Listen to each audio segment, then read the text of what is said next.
असी सोचने कि सानू सिर्फ कामयाबी लभे, असी किसी काम दे विचों नाकाम ना होइए, असी किसी काम दे विचों फलाप ना हो जाइए, असी किसी काम दे विचों नुकसान ना खाइए। असी ए सोच के ते कारोबार शुरू करने अल्लाह की हुक्मरानी है, अल्लाह की बादशाही है, अल्लाह ने सारियां कामयाबियां भी देनियां ने ते नाकामियां भी रब की जात ने देनियां ने। अगर किसी काम दे विचों असी हो जाने फलाप, असी कहने असी ते डुब गए, असी ते मर गए, साडा ते बेड़ा गर्क हो गया, साडे पल्ले रिहा ही कुछ नहीं। कर्मा लियो अल्लाह की जात नूं उस काम दे विच ना पसंदी सी, अल्लाह की जात उस काम नूं नहीं सी अच्छा समझदी, या रब की जात की भलाई सी उस काम दे विच तुहाडे वास्ते कि वो काम तुहाडा फलाप हो गया। असी हमेशा अपोजिट सोचने,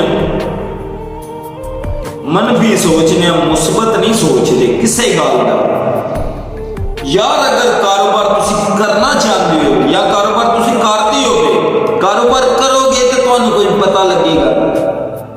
अगर तुसी उस कारोबार दे विच कामयाब हो जाते हो या बिलफर्ज तुसी नाकाम हो जाते हो, नाकाम होके तुहानू कोई सबक ते लभेगा, उस तुहाडे वास्ते कोई चीज़ सीखने वास्ते ते तुहानू लभेगी, तुहाडी शायद वो जिंदगी बदलने वास्ते अल्लाह की जात तुहानू उस काम च नाकामी दे, या अल्लाह की जात तुहानू और पुख्ता करने वास्ते, अल्लाह की जात तेरा हौसला चेक करने वास्ते, या अल्लाह की जात तेरी आजमाइश करने वास्ते उस काम नूं फलाप कर दी, उस काम दे विच बरकत नहीं पाती, या फिर साडे कोल राम दा पैसा है, राम दे पैसे नाल असीं कारोबार करने ते वक्ती तौर ते सानू उस पैसे का बड़ा मजा आंदा है, बड़ी चस आंदी उस पैसे नूं खाने की भी, डाने की, लेकिन एदा एंड जिहड़ा ना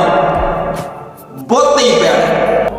क्यों कि अल्लाह की जात ने जिहड़ी लाल दे विच बरकत रखी है, राम दे विच ते है भी नहीं। तुसी कारोबार करो, तुसी बिजनेस करो, खुदा दे सुपुर्द करके करो, अल्लाह नूं इस गल दा आसरा बनाओ, अल्लाह की जात कोल मदद मांग के इस काम दे विच वड़ो, अल्लाह की जात नूं पुख्ता मान के, अल्लाह की जात दा ईमान दिल दे विच रख के अल्लाह कोल मदद मंगो। ऐ मेरे परवरदिगार तुम बेशक बेहतर रिज़्क़ देने वाला है। अल्लाह की जात ने इंशाअल्लाह किसी बंदे नूं कदे भी मायूस नहीं होने दिता, किसी बंदे नूं कदे भी रसवाई का सबब नहीं बनाया। असी लखा गलतियां करने, लखा कमियां पेशियां करने, लेकिन खुदा की जात साडियां गलतियां ते साडे गुनाहां ते पर्दा पाने वाली जात है।